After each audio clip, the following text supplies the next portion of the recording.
Hello friends, എല്ലാവർക്കും എൻ്റെ പുതിയൊരു വീഡിയോയിലേക്ക് സ്വാഗതം. ഓണമൊക്കെ അല്ലേ വരുന്നത്, അപ്പം നമുക്കൊരു സദ്യ സ്പെഷ്യൽ ഉള്ളിത്തീയലിൻ്റെ റെസിപ്പി കണ്ടാലോ?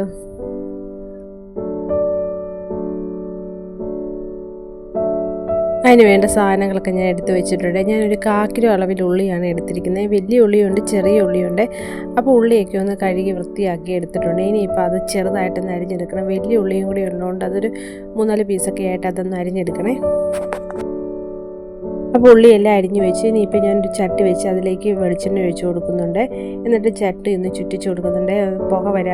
പുകയാണ്ടിരിക്കാനാണ് അങ്ങനെ ചെയ്തിരിക്കുന്നത്. എന്നിട്ട് ഈ അരിഞ്ഞു വെച്ചിരിക്കുന്ന ഉള്ളി അതിലേക്ക് ഇട്ട് കൊടുത്തൊന്ന് വഴറ്റിയെടുക്കുന്നുണ്ട്.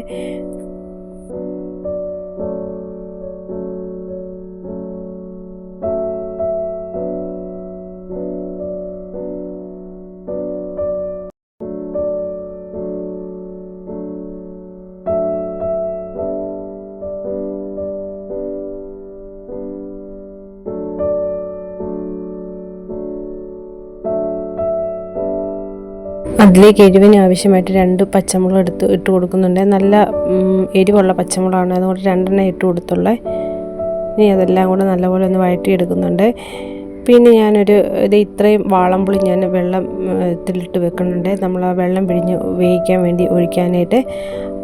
നല്ല പുളിയുള്ള പുളി ആയതുകൊണ്ട് അത്രയും പുളിയെ ഞാൻ എടുത്തിട്ടുള്ളേ. അപ്പോൾ അത് വെള്ളം ഒഴിച്ച് വെക്കുന്നുണ്ട്. അപ്പോൾ ഉള്ളിയൊക്കെ ഒന്ന് വഴന്ന് വന്നപ്പോൾ ഞാൻ പിഴിഞ്ഞ് വെച്ച പുളിവെള്ളവും കൂടെ ചേർത്ത് കൊടുക്കുന്നുണ്ട്. പിന്നെ അതൊന്ന് മൂടി വെച്ച് സിമ്മിലിട്ട് അതൊന്ന് വേവിച്ചെടുക്കുന്നുണ്ട്. പിന്നെ ഇനി അരപ്പിന് ആവശ്യമായി തേങ്ങ വറുക്കാൻ വേണ്ടി ഒരു വലിയ തേങ്ങയുടെ അരമുറി തേങ്ങ എടുത്തിട്ടുണ്ട്. അപ്പോൾ ആ തേങ്ങ ഒരു പാനിലേക്ക് ഇട്ട് കൊടുത്തിട്ടുണ്ട്.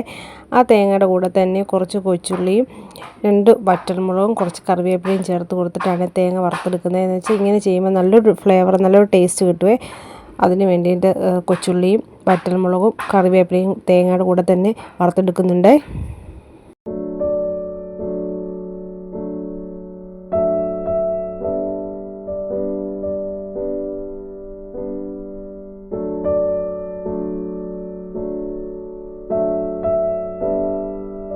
തേങ്ങ വറുക്കുമ്പോൾ പ്രത്യേകം ശ്രദ്ധിക്കേണ്ട കാര്യം, കരിഞ്ഞു പോകാൻ നോക്കണേ. അതുകൊണ്ട് ലോ ഫ്ലെയിമിലിട്ട് വേണേ തേങ്ങ വറുത്തെടുക്കാനായിട്ട്. അപ്പോൾ തേങ്ങ എല്ലാം നല്ല വറുത്ത് മൂത്ത് വന്നിട്ടുണ്ട്. ഇനി നമുക്കതിലേക്ക് പൊടികൾ ചേർത്ത് കൊടുക്കാവേ. ഒരു 1/4 ടീസ്പൂൺ മഞ്ഞൾപ്പൊടി, 1/4 ടീസ്പൂൺ മല്ലിപ്പൊടി, പിന്നെ ഒരു 2 സ്പൂൺ കാശ്മീരി ചില്ലി, ഇത്രയാണ് ചേർത്ത് കൊടുക്കുന്നത്. കാരണം വേറെ നമ്മൾ വറ്റൽമുളകും പിന്നെ കറിക്കകത്ത് നമ്മൾ പച്ചമുളകൊക്കെ ഇട്ടുകൊണ്ട് ഒത്തിരി എരിവായിപ്പോൾ, അതുകൊണ്ട് 2 സ്പൂൺ കാശ്മീരി ചില്ലിയാണ് ചേർത്ത് കൊടുക്കുന്നത്. ഇനി ആ പൊടിയുടെ പച്ചമണമൊക്കെ മാറുന്നവരെ അത് നല്ലപോലെ ഒന്ന് റോസ്റ്റ് ആക്കി എടുക്കണേ. ആ പൊടി ഇട്ടിട്ട് ശേഷം ഒന്നും കൂടി അത് നല്ലപോലെ ഒന്ന് ചൂടാക്കി ഒന്ന് വറുത്തെടുക്കണേ. എങ്കിലേ ഉള്ളൂ പൊടിയുടെ പച്ച ചുവയും പച്ചമണമൊക്കെ ഒന്ന് മാറിക്കിട്ടത്തുള്ളൂ.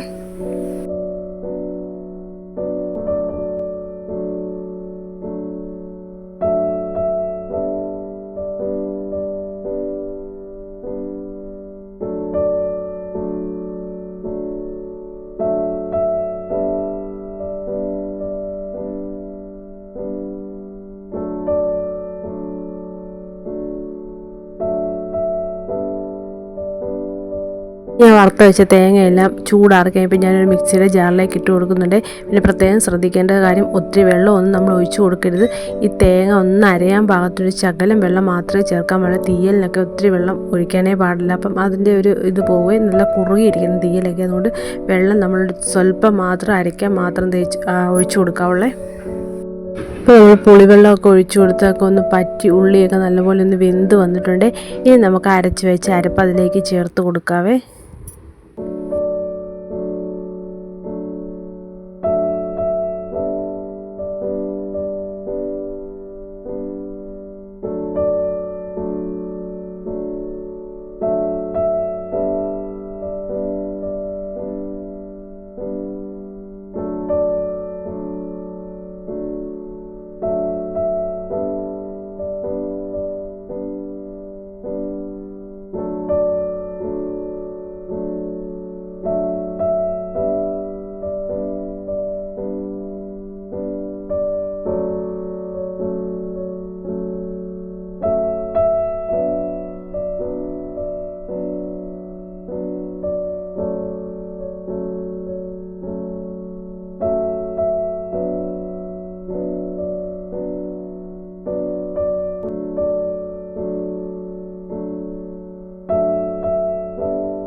അപ്പോൾ അരപ്പൊക്കെ ചേർത്ത് കൊടുത്ത് നല്ലപോലെ ഒന്ന് ഇളക്കി ഇനി ഒന്ന് തിളപ്പിക്കാൻ വെക്കുന്നുണ്ട്. വെള്ളം ഒരുപാട് ആവാൻ പാടില്ല, കുറുകിയ പരുവത്തിലേ ഇരിക്കാവുള്ളൂ, എങ്കിലേ കറിക്ക് ടേസ്റ്റും കിട്ടത്തുള്ളൂ.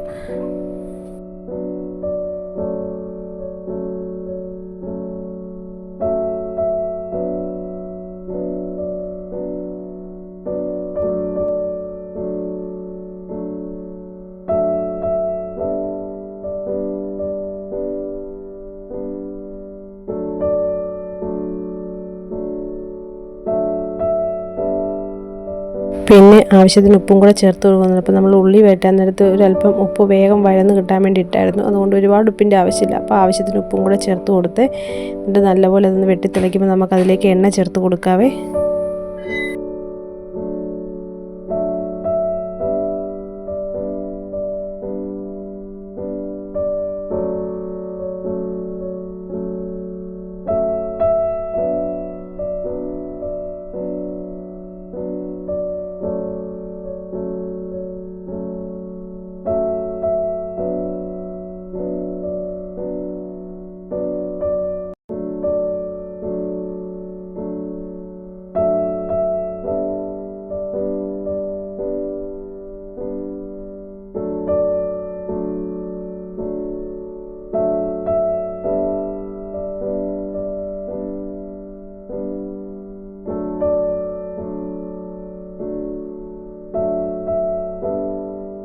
അപ്പോൾ എണ്ണയെല്ലാം ചേർത്ത് കൊടുത്തിട്ടുണ്ട്. അപ്പം നമ്മുടെ ടേസ്റ്റി ആയിട്ടുള്ള സദ്യ സ്പെഷ്യൽ ഉള്ളിത്തീയൽ ഇവിടെ റെഡി ആയിട്ടുണ്ട്. ഈ റെസിപ്പി എല്ലാവരും ഒന്ന് ട്രൈ ചെയ്ത് നോക്കുക. ഓണത്തിന് ഉള്ളിത്തീയില്ലാതെ എന്ത് ഓണം, അപ്പം ഓണം സ്പെഷ്യൽ റെസിപ്പിയാണിത്. എല്ലാം ട്രൈ ചെയ്ത് നോക്കുക. നിങ്ങൾക്ക് ഈ വീഡിയോ ഇഷ്ടപ്പെട്ടാൽ ലൈക്ക് ചെയ്യുക, നിങ്ങളുടെ അഭിപ്രായങ്ങൾ കമൻറ്റ് ചെയ്യാൻ മറക്കരുത്. നല്ലൊരു വീഡിയോ ആയിട്ട് വരുന്നതായിരിക്കും. അതുവരേക്കും ബൈ ബൈ.